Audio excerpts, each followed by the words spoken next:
7월 복도회가 한창입니다. 너무나 더워서 지금 출입하기도 힘들고 사람들 만나기도 힘들고 특히나 또 이 코로나19 때문에도 많이 힘들지만 하나님의 말씀 안에서 하나님 주신 위로와 평안함이 여러분과 저 안에 넘쳐나기를 원합니다. 오늘 말씀을 보니까 이스라엘 백성들이 다윗에게 왔다, 그리고 다윗을 왕으로 삼았다라고 하는 말씀이 있죠. 오늘 오전 말씀과 이 오후의 말씀이 다윗 일대의 가장 최고의 피크의 그런 시간이 아닐까 싶습니다. 그러니까 가장 많은 것들을 누릴 수 있고 또 가장 좋은 것들을 누렸던 시기가 오늘 오전의 말씀이고요, 또 오후에 나눌 말씀이기도 합니다. 물론 다음 주에 우리가 나눌 말씀은 또 다르겠죠. 뭐든지 정점을 찍으면 그 다음부터는 점점 내려오는 것밖에 없죠. 그래서 오늘 다윗의 모습이 어떠했는가, 그리고 이전의 다윗의 모습은 어떠했는가, 그리고 다음 주에 또 살펴보게 된다면 정점을 찍은 다윗의 그 삶 가운데 어려움이 또 무엇이었는가, 이런 것들을 보게 된다면 우리가 하나님을 믿으면서 하나님 믿는 믿음 안에 살아간다는 것이 어떠한 것인지, 그리고 또 우리가 살아가면서 하는 실수가 하나님 앞에 어떻게 보여지는지, 그리고 또 우리가 그러한 실수를 하며 삶에도 불구하고 하나님 앞에 어떻게 세워져야 하는지, 이런 모든 말씀을 통해서 쭉 살펴보겠습니다. 5장 1절을 보니까 이스라엘의 모든 지파가 헤브론에 이르러 다윗에게 나와 이르되 보소서 우리는 왕의 한 고륙이니이다 라고 하죠. 왜 사람들이 헤브론으로 나왔냐면 다윗이 헤브론에서 먼저 왕이 됐거든요. 먼저 왕이 됐기 때문에 다윗에게 나와서 헤브론으로 와서 우리의 왕이 되십시오 찾아온 거죠. 근데 왜 한 고륙이라고 합니까? 마찬가지로 다윗이라고 하는 사람은 아브라함으로부터 족보가 시작이 되죠. 근데 실제로 좀 더 길게 따져보면 아담부터 쭉 따져보면 우리 모두가 다 한 고륙이 되겠죠. 모두가 하나의 민족. 그래서 우리가 지금 일본에서 올림픽을 하고 있지만 일본이 하는 짓은 참 괘씸하지만 그래도 어느 정도는 이해해주고 또 품어주고 해드릴 부분이 필요한 겁니다. 그들이 불쌍할 때는 또 그들을 불쌍하고 어려움 당할 때는 도와줄 필요도 있는 거죠. 한 고륙이기 때문에. 그러나 또 그렇다고 해서 무조건 그냥 그들은 생각도 없는데 무조건 또 도와주고 또 그들에게 무조건 자비를 베푼다. 그것도 또 좋은 방법은 아니겠죠. 아무튼 여기서 이스라엘 백성들이 다윗에게 나와서 이야기할 때 우리는 다 한 고륙입니다 라고 이렇게 이야기하는데 실제로는 우리 모두가 한 고륙이다 라는 것을 알아야 된다는 거죠. 2절에 보니까 전에 사울이 우리의 왕이 되었을 때에도, 그러니까 사울이 다스릴 때 40년 동안 다스렸는데 그때에도 이스라엘을 거느려 출입하게 하신 분이 왕이었다. 그러니까 지금 다윗이 분명히 블레셋에 가서 또는 이 이스라엘 땅에 있을 때도 도망 다니기에 바쁜 것 같았는데 보니까 사람들이 다윗을 왕으로 인정하고 있었다는 거죠. 실질적인 힘은 사울에게 있는 것 같았지만 정신적으로 그들을 다스렸던 사람은 다윗이었다라는 것을 이야기하고 있습니다.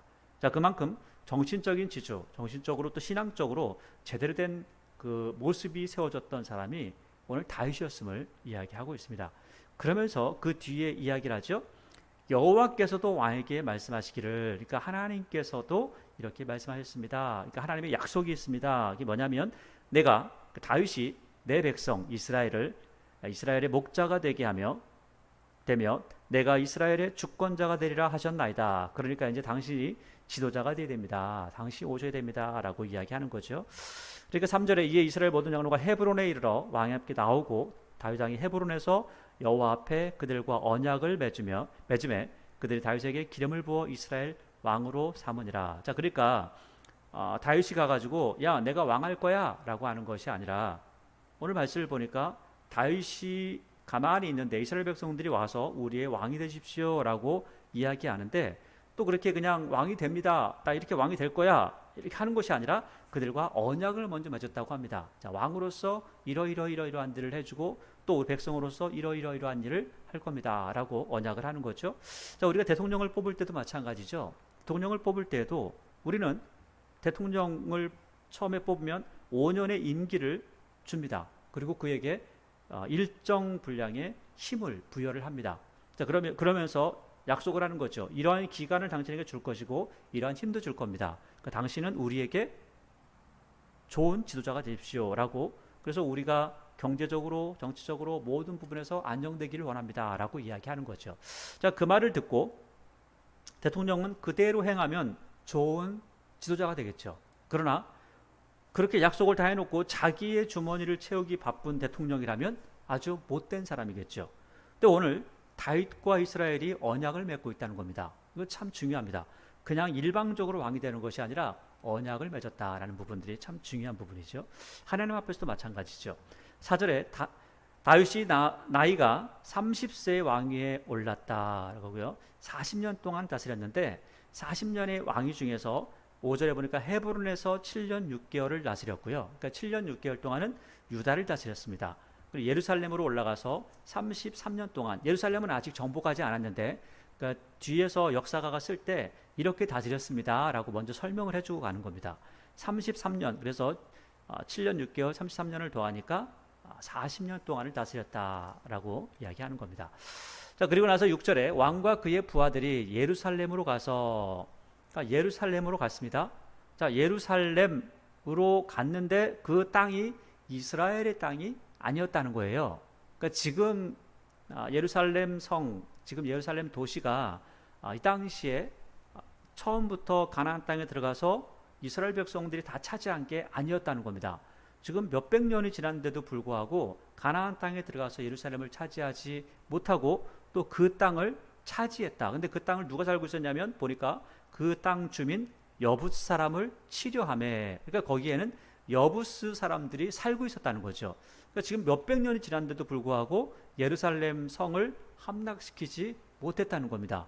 그러니까 우리가 사사기를 보게 되면 그리고 여호수아서를 보게 되면 여호수아서에서 뭐 이것들 이런 사람들 치고 저런 사람들 치고 여러 가지 많은 이야기를 하다가 예루살렘도 마찬가지로 쳤다라고 하거든요. 사람들 죽였다고 하는데 차지하지는 못했다라는 것을 볼 수가 있는 거죠. 그러니까 사람들이 나왔기 때문에 그들과 싸워서 이기긴 했지만 그 성을 완전히 차지하지는 못했다라는 것도 우리가 미뤄서 볼 수가 있습니다. 그러니까 여기 여부스 사람들을 치려고 하니까 이 성이 굉장히 견고한 성인 겁니다. 예루살렘이라는 산이 있고 그 산에 이 사람들이 성을 짓고 사람들이 못 들어오게 했거든요. 그러니까 이 성은 이때뿐만 아니라 이후에도 차지하기가 참 힘든 성입니다. 굉장히 이 성까지 오는 길도 힘들 뿐만 아니라 와서 치려고 해도 정복하기가 어려운 그런 성이었던 거죠. 그러니까 이렇게 딱 올라가니까 이 여부스 사람들이 이렇게 얘기하죠. 그 사람들이 내가 결단코 이리로 들어오지 못하리라 하면서 하는 말이 맹인과 다리 저는 자라도 너를 물리치리라 하니 그의 생각에는 다윗이 이리로 들어오지 못하리라 함이나, 그러니까 못 들어올 거라고 생각을 했다는 거예요. 이 사람들이. 왜냐하면 그 정도로 견고한 성이었다는 거죠. 여리고 성이. 이 예루살렘 성이 그렇다는 거죠. 그러니까 7절에 다윗이 시온 산성을 빼앗았으니, 그러니까 지금 여기 보니까 예루살렘을 이야기하는데 시온 산성을 이야기하죠. 예루살렘을 이야기하고 갑자기 시온 산을 이야기하잖아요. 그러니까 지금 이 예루살렘이라고 하는 이 성은요, 지금은 이 당시 다윗이 차지할 때보다 훨씬 더 많이 커졌습니다. 왜 커졌냐면 여기에는 우리가 알고 있는 그냥 뭐 예루살렘 성, 시온 산 이것만 있나 봐 이렇게 생각하는데 그렇지 않습니다. 우리가 찬양을 부르잖아요. 갈보리 산 위에 십자가 졌으니, 그것도 지금 마찬가지로 똑같이 예루살렘 성입니다. 그러니까 여기 성이 굉장히 많은 산들이 있었던 것이고 그 산들이 다 산들을 둘러싸서 하나의 성을 만들었다는 겁니다. 그런데 그 성이 그 다윗 시대에 지나가고 솔로몬 시대에 지나가고 나중에 뭐 이 신약 시대에 와서까지 점점 커지는 모습을 볼 수가 있습니다. 왜냐하면 확장되어진다는 거죠. 근데 7절에 보니까 이 시온산성, 다윗이 시온산성을 빼앗았으니 이는 다윗성이라, 그러니까 시온산성을 빼앗고 이름을 다윗성이라고 했습니다. 근데 이 시온이라고, 우리는 시온산, 시온산 왕의 성이라고 이렇게 이야기하잖아요. 시온이라고 하면 보호받는 이란 뜻이 있어요. 보호받는 성. 누구한테 보호받아요? 적으로부터 보호받잖아요. 근데 누가 보호하시죠? 하나님께서 보호한다. 그러니까 처음에 시온산성이라고 하는 성을 뺐고 그리고 보호받는 성이라고 하는, 결국은 이게 요새가 되어지죠. 그래서 사람들은 이게 보호받는 성, 산성이라고 하는 뜻을 가지고 있다가 나중에 또 어떤 사람들은 시온이라는 것은 요새라는 뜻을 가지고 있다라고까지 이야기하고 있습니다. 자, 그래서 이 시온산은 요새 중에 요새라는 거예요. 빼앗기 굉장히 힘든 성이라고 하는 거죠. 보호받는 성이라는 거죠. 자, 8절에 그날에 다윗이 이르기를 누구든지 여부스 사람을 치거든 물 깃는 데로 올라가서 다윗의 마음에 미워하는 다리 저는 사람과 맹인을 치라 하였으므로 속담이 되어 이르기를 맹인과 다리 저는 사람은 집에 들어오지 못하리라 하더라. 자, 이 말씀을 보니까 사람들이 오해를 해요. 어떻게 오해하냐면, 야, 다윗이 말이야, 뭐 보니까 그 장애인들을 미워하고 장애인들을 좀 학살하고 이러한 부분이 있는가라고 생각을 하는 거죠. 자, 그런데 이것은 속담입니다. 뭐라고요? 속담입니다. 속담이라는 것은 왜 이 속담이 생겨났는가라는 것을 우리가 살펴봐야지만이 이 속담이 가진 의미를 정확하게 알 수가 있습니다. 우리가 이 이야기가 먼저 나온 것은 6절에서부터 이야기하죠. 맹인과 다리 저는 자가 가서 싸워도 너 이긴다 하니까, 그래, 그런 것들 내가 보기만 해봐라 하면서 죽인다라고 하는 거잖아요. 자, 그러니까 전체적인 맥락을 보면 이게 다리 저는 자, 그러니까 이 장애인들을 미워하는 것이 아닌데, 그 어떠한 부분만 딱 따서 보게 되면 바로 그게 정답이라고 말을 하기도 한다는 거죠. 우리가 잘 알고 있는 이야기 중에 도원결의라고 하는 말이 있습니다. 도원결의라고 하는 말이 있죠. 이 도원결의 하면 사람들이 다 알아듣고 그렇구나 라고 이렇게 이야기합니다. 그럼 도원결의가 뭐죠? 복숭아 농장에서, 복숭아 밭에서 서로 결의를 했다는 거예요. 복숭아 밭에서 결의를 하건 배밭에서 하건 그게 무슨 상관이냐라고 생각할 수 있지만, 이것은 우리가 삼국지를 보면 삼국지 안에 유비관우 장비가 모여서 복숭아 밭, 그 장비의 밭이었던 그 복숭아 밭에서 모여가지고 형제를 맺었다, 의형제를 맺었다. 그 의형제를 맺은 것은 끝까지 변하지 않는다. 그래서 끝까지 그 형제 애를 지키고 살아갔다라는 것을 이야기하잖아요. 변하지 않는 그런 약속을 이야기하고 있는 겁니다. 그러니까 이런 전체적인 그 속담이, 또는 어떤 사자성어가 나왔던 그 모든 것들을 둘러보게 되면 전혀 다른 것들을 우리가 볼 수 있는데, 전혀 다른 내용들을 생각할 수가 있는데, 근데 그렇지 않고 그냥 도연결이 복숭아 밭에서 뭐 했나 봐, 이렇게만 한다면 아무런 의미도 찾을 수가 없다는 거죠.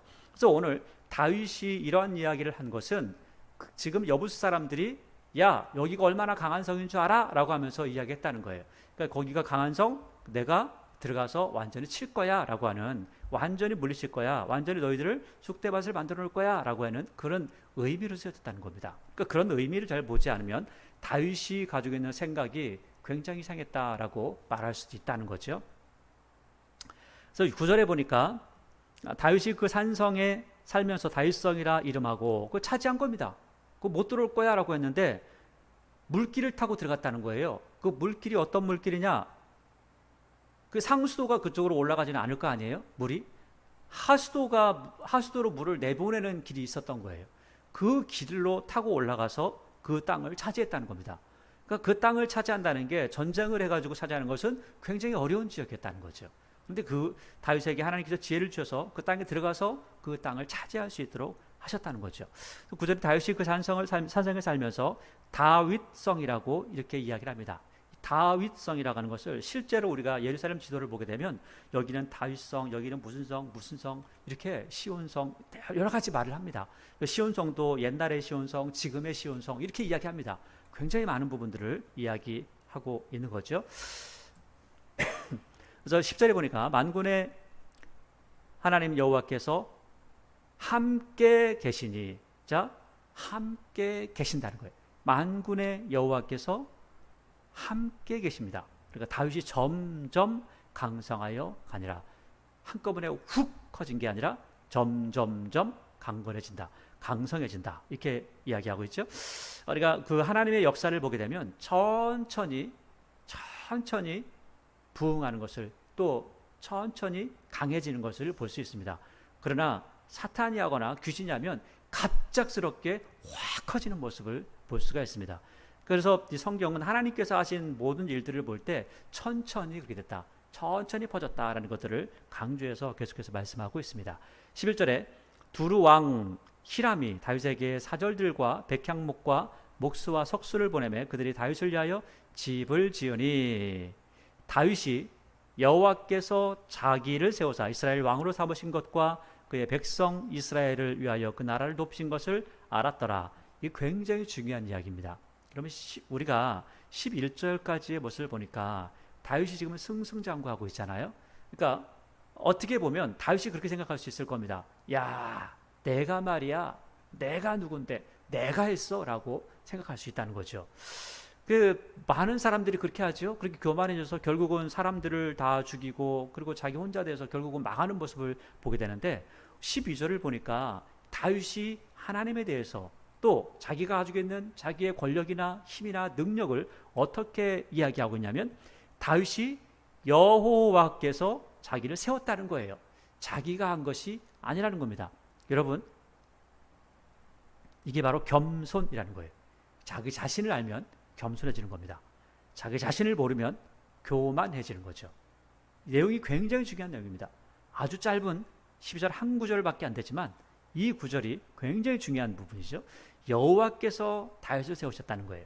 그래서 이스라엘 왕으로 삼으셨다는 거죠.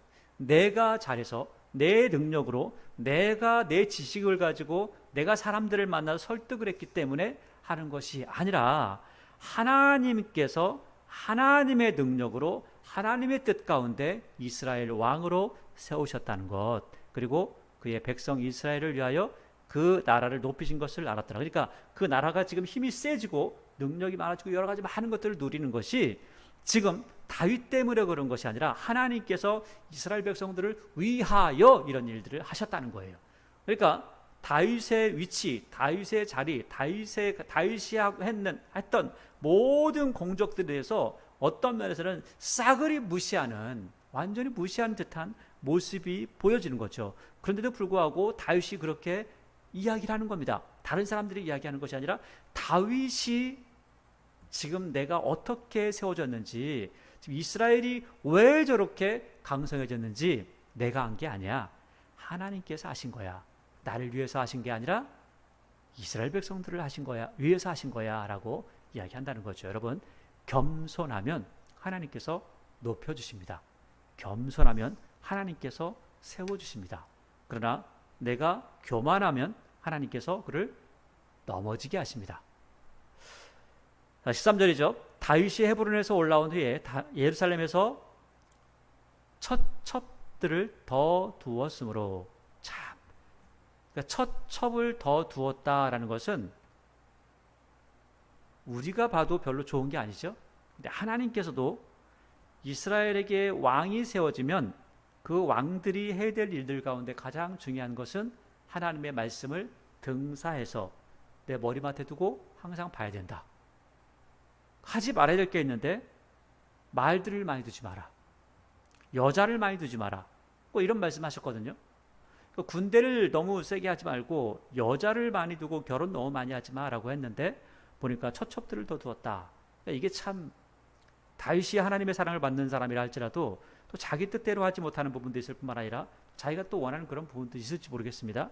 어찌됐든 간에 첫 첩을 더 두었으므로 아들과 딸들이 또 다윗에게서 났다 하면서 그 이름들을 이야기하는데, 14절에 예루살렘에서 그에게서 난 자들의 이름은 삼무아, 소밥, 나단, 솔로몬, 일할, 이팔, 엘리스와, 네벡, 야비야, 엘리사마, 엘야다, 엘리벨렛이었더라. 이렇게 쭉 이야기하는데 14절의 마지막 부분에 보니까 나단, 솔로몬 있죠. 나단, 솔로몬을 우리가 좀 주목해서 봐야 될 부분입니다. 우리가 마태복음과 누가복음을 보게 되면 마태복음의 족보가 나오고요, 누가복음의 족보가 나옵니다. 그런데 마태복음에서 이 요셉의 족보를 이야기하는데 요셉의 족보를 이야기할 때 이 족보를 쭉 따라 올라가면 솔로몬이 나옵니다. 왜냐하면 요셉의 족보기 때문에 솔로몬이 나와요. 근데 누가가 가만히 생각해 보니까 아니 남자를 통해서 태어난 게 아니잖아. 여자를 통해서 태어났잖아. 그러니까 성령께서 그를 잉태케 하셨다라고 해서 이 여자의 후손을 쭉 여자의 그 족보를 쭉 따라가 봅니다. 따라가 보니까 나중에 누가 나오냐면 솔로몬이 나오는 것이 아니라 나단이 나온다라고 하죠. 그래서 다윗의 아들 나단의 그 후손 중에 마리아가 나왔다라고 이렇게 이야기합니다. 그래서 예수님의 족보가 마리아를 통해서든 또 요셉을 통해서든 다 다윗의 후손이고 또 아브라함의 후손이다라는 것들을 얘기하고 있는 거죠. 그래서 여기에 있는 나단이라고 하는 것은 나단이라는 사람은 마리아의 족보에서 나오는 사람이고요. 솔로몬은 그 요셉의 족보에 나오는 그 사람입니다. 그래서 마태복음과 누가복음의 차이가 여기서부터 갈라지는 것임을 볼 수가 있는 거죠. 17절에 이스라엘이 다윗에게 기름을 붓고 이스라엘 왕으로 삼았다함을 블레셋 사람이 듣고 블레셋 사람들이 다윗을 찾으러 올라오매 다윗이 듣고 요새로 나아가니라. 블레셋 사람들이 이미 이르러 르바임 골짜기에 가득한지라. 르바임 골짜기에 와서 다윗과 싸우려고 하는 거죠. 19절을 보세요. 다윗이 여호와께 여쭈어 이르되. 자, 지금 이스라엘의 왕이 됐죠. 자기가 뭐 지금 블레셋에서 그냥 가만히 망명해 있는 사람이 아니라 또 도망다니는 사람이 아니라 이스라엘의 왕입니다. 자, 그리고 이 다윗이 평생 했던 게 뭐예요? 도망을 잘 다니고요. 전쟁을 잘합니다. 싸움을 잘합니다. 자, 이 정도. 그래서 한 20년을 만약에 전쟁을 하고 살았다면 그러면 다윗은 전쟁이 거의 뭐 전문이겠죠? 자, 전문 정도 되면은 물어보고 하겠어요? 아니면은 내 마음대로 먼저 싸워보겠어요? 전략을 만들겠죠? 그리고 내가 이렇게 싸우면 되겠어? 그렇게 하고 하나님께 엽주는 척 할 것 같아요. 아마 그럴 수 있는 확률이 많을 것 같습니다. 그런데 오늘 다윗은요, 이렇게 블레셋 사람들 딱 보자마자 요새 딱 나가서 전략을 세우기 전에 먼저 하나님께 여쭙니다. 하나님, 싸워야 될까요? 말아야 될까요? 하니까 하나님께서 가서 싸워라 라고 하시는 거죠. 하나님께서 전략을 여기서는 알려주지 않는데 그냥 싸워라 이렇게 이야기합니다. 그러니까 20절에 다윗이 바알브라심에 이르러 거기서 그들을 치고 다윗이 말하되 여호와께서 물을 흩으신 같이 내 앞에서 내 대적을 흩으셨다라고 하고 그곳을 바알브라심이라고 해요. 하나님께서 흩으셨다는 거죠. 바알이라고 하는 것을, 바알은 여러분들이 알고 계시듯이 바알은 원래 우상의 이름이잖아요. 바알 아세라. 근데 이 바알 아세라를 때로는 그 보통 명사로, 고유 명사로 해서 바알이라고 하는 신을 이야기하기도 하지만 일반 명사로 해서 주라고 하는 뜻을 가지고 있습니다. 그러니까 주님께서 흩으셨다라고 이렇게 이야기하는 거죠. 그러니까 이 바알부르, 이게 뭐 다윗이 바알을 섬겼나라고 하는 것이 아니라 이 주라고 하는 이야기를 할 때 그 하나님을 이야기할 때도 바알이라고 하는 부분들을 이야기하고 그렇게 부른 적도 있다는 것을 알면 좋을 것 같습니다. 항상 그러진 않았지만 그렇다는 거죠. 21절에 거기서 블레셋 사람들이 그들의 우상을 버렸으므로 다윗과 그 부하들이 치우니라. 그러니까 우상을 가지고 와서 전쟁한다고 했는데 갖다 버렸다는 거죠. 자, 자기들의 신을 버린 거죠. 여러분, 신을 버리면 안 되는 거죠. 특별히 우리도 마찬가지입니다. 하나님을 버리면 안 되는 거죠. 하나님을 끝까지 섬기고 사랑하는 것이 우리가 해야 될 일이죠. 그런데 여기 보니까 우상을 버리니까 다윗과 그의 부하들이 가서 그것을 치웠다라고 이야기합니다. 여러분, 우상이라고 하니까 뭘 가져왔다고 생각하세요? 그냥 우리는 나무떼기 하나 들고 왔나 보다 이렇게 생각하세요? 아니면 돌을 가져왔다고 생각하세요?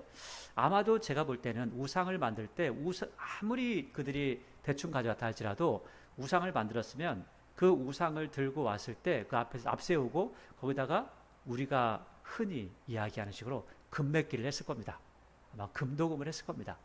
그래도 뭔가를 좀 해놓고 값어치 있게 보여야 될 거 아니에요. 자, 그런 것들을 갖다 버려버립니다. 버리고 갑니다. 다윗은 이거 아깝다 가서 벗겨가지고 와야지 하지 않습니다. 갖다가 버려버립니다. 악은 모양이라도 버리는 그러한 모습을 보여주는 거죠. 이게 뭐 아깝다 이런 생각도 하지 않습니다. 자, 21절 보니까 블레셋 사람들이 다시 올라와서 르바임 골짜기에 가득한지라. 그 똑같은 대로 또 왔죠. 또 와서 또 싸우는 거예요. 그 자리에서 늘 싸우는 겁니다.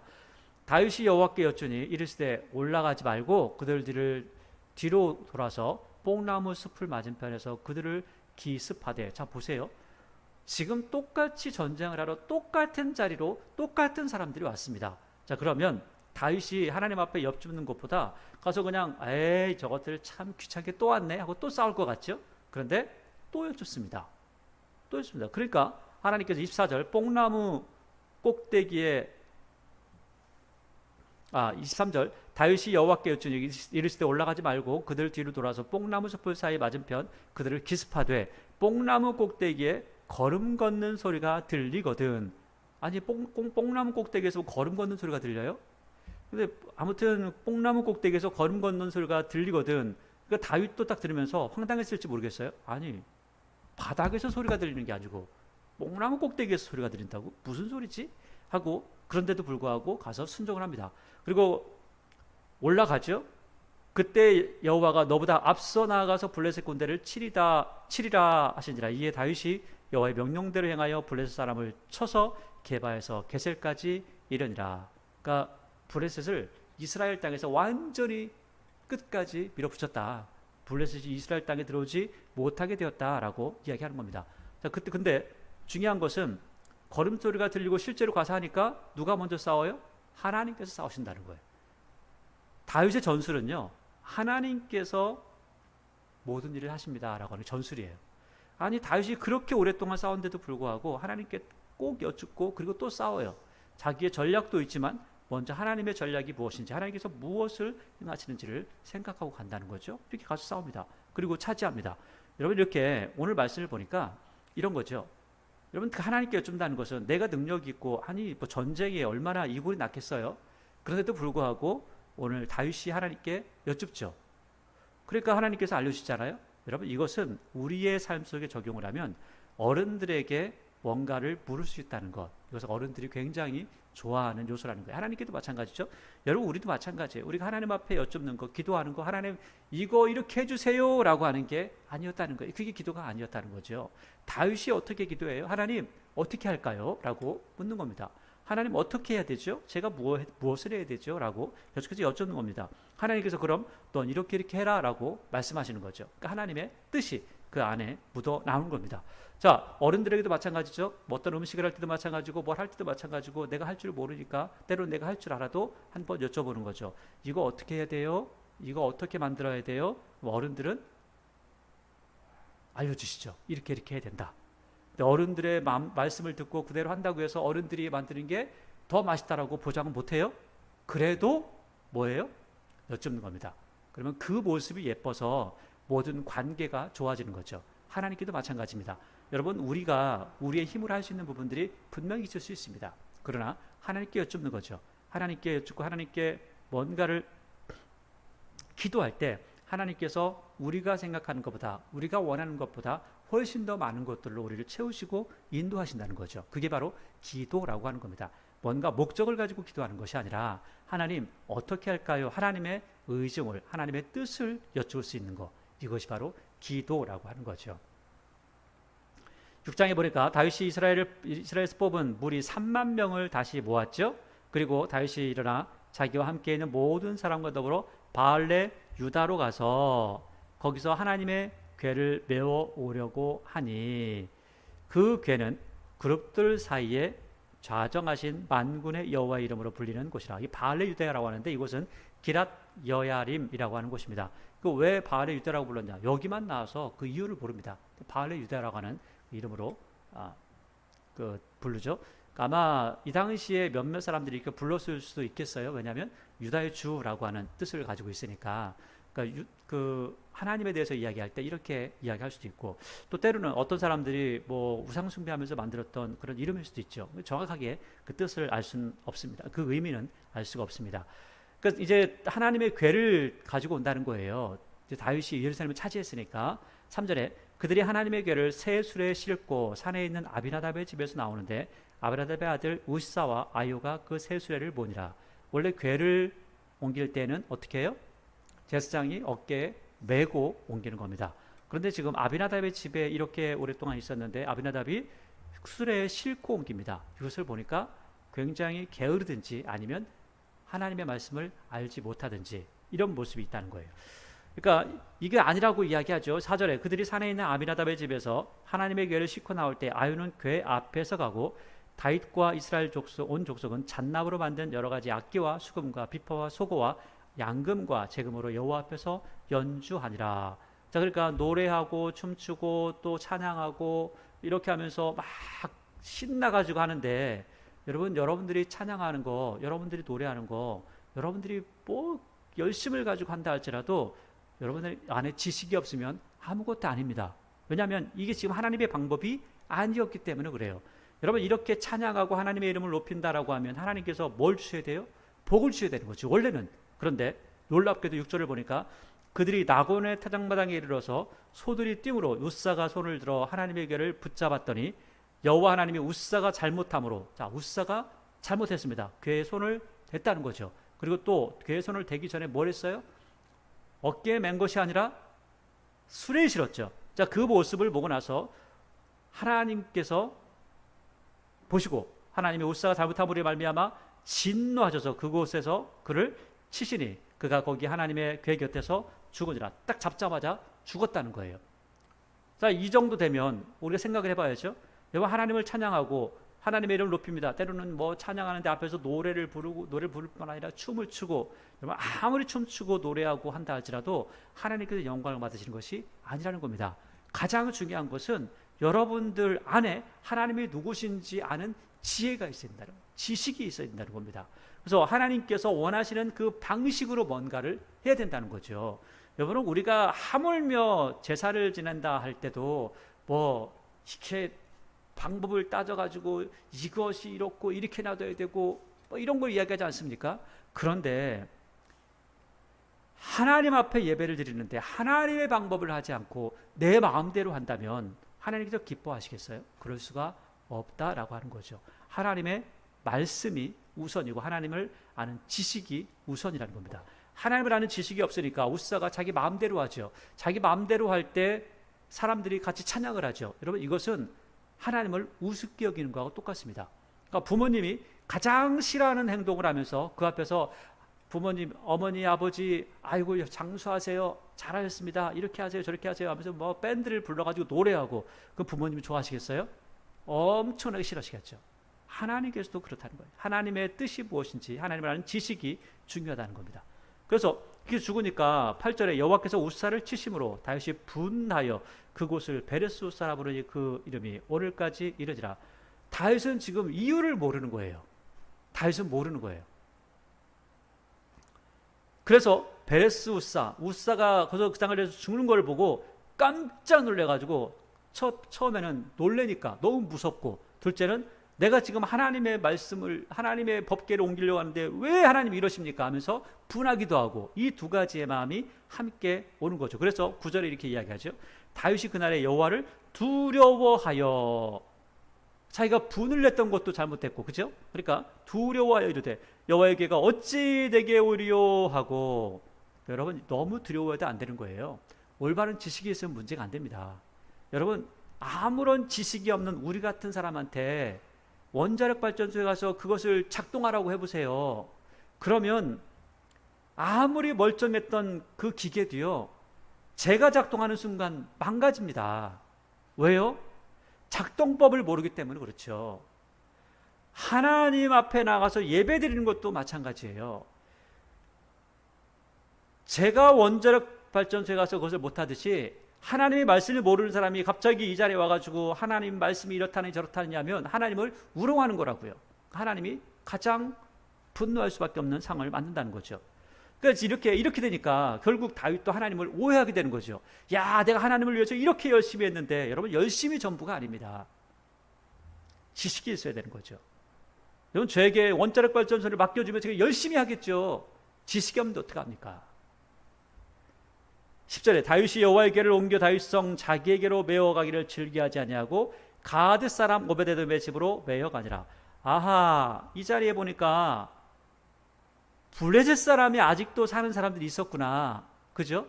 오베데돔은 가드 사람이다. 가드는 블레셋이죠. 그 블레셋 사람도 여기 지금 듬성듬성 살고 있었나 봐요. 살면서 나도 이스라엘 백성으로 살고 싶어 라는 사람이 있었던 것 같아요. 그러니까 여호와의 궤가 가드 사람 오베데돔의 집에서 석 달을 있었는데 여호와께서 오베데돔과 그의 온 집에 복을 주셨다라고 합니다. 석 달 동안 복을 주셨는데 석 달 동안 무슨 복을 주셨는지 모르겠어요. 지금 같으면, 이 시대 같으면 석 달 동안 주실 복이 많습니다. 로또도 있고, 그죠?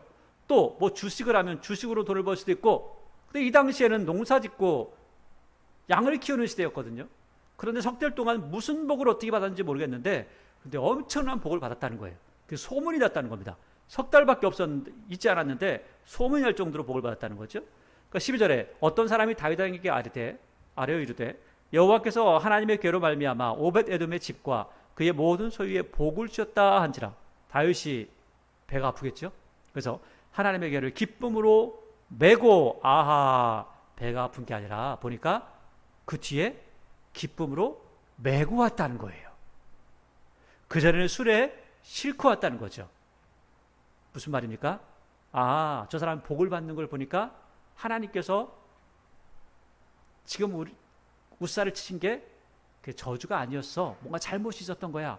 공부를 해보고 다시 또 복이 있다는 걸 들으면서 보니까 아, 메고 오는 거였구나, 걔는. 그래서 메고 오는 겁니다. 그래서 하나님의 궤를 기쁨으로 메고 오벳에돔의 집에서 다윗성으로 올라갈새. 하나님의 궤를 맨 사람이 6걸음을 가매 다윗이 소와 살찐 송아지를 제사를 드리고 6걸음 갈 때 잡아가지고 제사 드리죠. 그리고 14절 다윗이 여호와 앞에서 힘을 다하여 춤을 추는데 그때 다윗이 배 에봇을 입었더라. 옷을 입었다는 거죠. 배옷을, 왜냐하면 이런 옷을 입었어 라고 하는, 나중에 그 미갈이 이야기하는 것과 왜 이런 미갈이 이런 이야기를 하는지를 알 수 있기 때문에 그렇습니다. 자, 15절에 다윗과 온 이스라엘 족속이 즐거이 환호하며 나팔을 불고 여호와의 궤를 메어 오니라. 여러분, 모든 사람들이 즐거워하고 있죠. 여러분, 사람들이 즐거워할 때는 여러분도 그 자리에 들어가서 같이 즐거워하십시오. 저 뒤에서 반쯤 눈을 감고 째려보면서 아이고 미친 것들, 저러니까 미쳤다고 하지, 이렇게 하면 비판하는 자가 됩니다. 그 사람들이 왜 그렇게 환호하는지, 왜 좋아하는지를 모르는 거죠. 물론 우상 숭배하는 자리에 같이 가서 그런 걸 하라는 것은 아니에요. 하나님을 예배할 때 특별히 그렇다는 거고요. 모든 가족과의 관계 속에서 그렇다는 겁니다. 자, 16절. 이렇게 다윗과 이스라엘 백성들이 즐거워하는데 16절에 보니까 다윗에게가 다윗성으로 들어올 때 사울의 딸 미갈이 창으로 내다보다가 다윗 왕이 여호와 앞에서 뛰놀며 춤추는 것을 보고 심중에 그를 업신 여기니라. 왜? 첫째는요, 그들과 함께하지 않기 때문에 저 미쳤어? 왜 저러는 거야? 라는 마음이 있는 거고요. 둘째는 업신 여기는 마음이 있다는 것은 기본적으로 지금 미갈이 다윗을 무시하고 있다는 겁니다. 그 무시하는 것은 굉장히 잘못된 겁니다. 여러분, 사람은요, 사람 위에 사람 없고 사람 밑에 사람 없다고 했습니다. 절대 사람이 사람을 무시할 게 아니라는 거죠. 돈이 있다고 무시하고, 뭐 존중해주고, 돈이 없다고 무시하고, 뭐 권력이 있다고, 요즘 세상은 그러고 있지만 하나님께서는 그러지 말라고 말씀하고 있는 거예요. 그러니까 업신여기는 거죠. 그러니까 17절 여호와의 궤를 메고 들어가서 다윗이 그것을 위하여 친 장막 가운데 그 준비한 자리에 그것을 두매 다윗이 번제와 화목제를 여호와 앞에 드리니라. 얼마나 기뻤든지 다윗이 번제와 화목제를 드리기를 마치고 만군의 여호와의 이름으로 백성에게 축복하고 모든 백성 곧 온 이스라엘 무리에게 남녀를 막론하고 떡 한 개와 고기 한 조각과 건포도 한 덩이씩 나누어 주매 모든 백성이 각기 집으로 돌아가니라. 뭘 이런 거 줘가지고 되겠나 하는데 이 굉장히 중요한 거였어요. 굉장히 많은 것들을 국고를 풀어서 주는 겁니다. 이렇게 하나님의 궤가 들어오는 것을 다윗이 너무너무 즐거워했다는 거예요. 자기 혼자 즐거워할 것이 아니라 야, 지금 다른 게 문제가 아니야. 다 풀어. 모두가 즐거워야지. 모두가 즐거우려면 함께 먹고 나누면 즐거운 겁니다. 먹고 나누는 거예요. 그러니까 그리고 나서 20절 다윗이 자기의 가족에게 축복하러 들어오매 지금 다윗이 자기 가족들에게 옵니다. 가족들한테 올 때 어떻게 뭘 하려고 오냐면 축복하기 위해서 옵니다. 여러분 아무리 내가 기쁜 마음을 가지고 왔어도 받을 만한 준비가 되지 않은 사람들은 못 받습니다. 오늘 다윗이 축복을 하려고 아주 그냥 가득 싸가지고 온 거예요. 돌아와서 이때는 미운 사람도 예쁘게 보일 거예요. 자, 그런데 사울의 딸 미갈이 업신여겼잖아요. 얼굴에 업신여기는 그 표정을 하고 나왔겠죠. 아이고 이렇게 하는 거죠. 이스라엘 왕이 말이야 얼마나 영화로우신지 방탕한 자가 염치 없이 자기의 몸을 드러내는 것처럼 오늘 그의 신복의 계집종 앞에서 눈앞에서 몸을 드러내셨도다 하면서 이렇게 이야기하는 겁니다. 지금 축복하려고 온 사람한테 조롱을 하는 거예요. 굉장히 잘못된 행동이죠. 그러니까 다윗이 축복하러 왔는데 다윗이 미갈에게 이르되 이렇게 이야기하는 거죠. 이는 여호와 앞에서 한 거야. 야, 다 하나님 앞에서 한 거야. 내가 계집종들 앞에서 한 게 아니고 누구 앞에서? 하나님 앞에서 했다는 거야. 지금 나는 하나님 바라보고 하는 거야. 지금 왜 이런 이야기를 하냐면 미갈이 다윗이 옷을 입었는데 배의 옷을 입었는데 배의 에봇이라는 게 여러분들이 이렇게 알고 있는 이런 우리의 옷 이런 것들이 아니라 옛날에 옷이 통이었잖아요. 치마 같은 거였잖아요. 치마 같은 거니까 여러분 그 실제로 지금 치마를 남자들이 입기도 하지만 뭐 우리가 어떤 예복들 같은 걸 입으면요 다 치마입니다. 그렇잖아요. 여러분들이 입고 있는 뭐 코트 같은 거 생각해 보면 그게 뭐예요? 치마잖아요. 치마. 그러니까 근데 이런 치마를 입고 안에 뭔가 다른 걸 입지 않거든요. 옛날에는 옷이 없으니까 그렇게 입고잖아요. 그러니까 이 배의 옷을 입고 다리를 들었다 놨다 하면 속이 조금씩 보일 수 있다. 그러니까 이런 것들을 이야기하고 있는 겁니다. 그러니까 배의 옷을 입었다라고 그렇게 밝혀두고 있는 거고 춤출 때 그러한 모습이 조금씩 보였다는 거죠. 그러니까 다윗이 그렇게 말하는 거예요. 저 계집종들이 날 보라고 저 여자들이 날 보라고 그렇게 춤춘 게 아니야. 누가 보시라고? 하나님께서 보시라고 하나님 앞에 한 거지. 그래서 내가 더 낮아져도 나 이렇게 할 거야. 하나님 앞에 하는 거니까. 그러면서 절대 하지 말아야 될 한마디를 합니다. 그러니까 지금 미갈이 하지 말아야 될 한 가지를 행동을 했어요. 업신여기는 거. 다윗도 하지 말아야 될 행동 한 가지를 합니다. 뭐냐면 21절 다윗이 미갈에게 이르되 이는 여호와 앞에서 한 것이라. 그가 내 아버지와 그의 온 집을 버렸어. 네 아버지 사울 네 아버지하고 나하고 자꾸 비교하나 본데 아니 네 아버지는 하나님께서 버리셨고 네가 조롱하고 있는 나를 택하셔서 여호와의 백성 이스라엘 주권자로 삼으셨으니 내가 여호와 앞에서 뛰놀 거야. 더 낮아져도 난 뛰놀 거야 라고 이렇게 이야기를 하고 있죠. 여러분 이 말씀을 보면서 또 사람들이 오해를 할 수 있어요. 야 성경 말씀이다. 성경 말씀에 다윗이 그렇게 그 미갈의 아버지를 이렇게 욕하면서 뭐 미갈에게 이렇게 했다. 그러니까 나도 이렇게 하면 된다. 아니에요. 이런 것은 이렇게 하면 안 된다라는 것을 보여주는 겁니다. 성경 말씀 중에 하지 말아야 될 부분이 있다는 거예요. 이것은 그리고 하나님 말씀이 아니라 부부싸움 중입니다. 아무리 부부싸움을 한다 할지라도 부모 욕을 하거나 형제 욕을 하면 절대 안 된다라는 것들을 우리가 볼 수가 있는 거죠.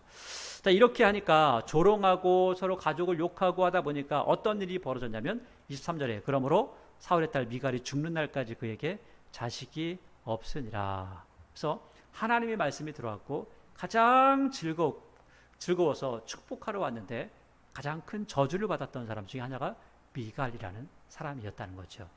여러분 오늘 말씀을 쭉 보니까 하나님께서 이제 다윗을 세워서 이스라엘의 왕으로 세우십니다. 그리고 그를 통해서 하나님의 선하신 뜻을 이루어가는 모습을 말씀하고 있습니다. 그리고 다윗은 점점점 강성해 가죠. 강성할 때 다윗은 그렇게 고백합니다. 하나님께서 하신 겁니다. 그리고 강성해서 자기가 좋은 자리를 차지할 때 다윗은 하나님을 기억합니다. 그리고 하나님의 법궤가 지금 저곳에 있는데 하나님의 법궤를 모셔야지 하고 하나님의 법궤를 모셔옵니다. 아무리 하나님을 사랑하는 마음, 그 법궤를 사랑하는 마음으로 가져온다 할지라도 가져오는 하나님의 방법을 알지 못하면 때로는 두들겨 맞을 수 있습니다. 가장 중요한 것은 하나님을 아는 지식이라고 하는 거죠. 하나님의 법궤가 그렇게 들어올 때 다윗은 너무나 즐겁습니다.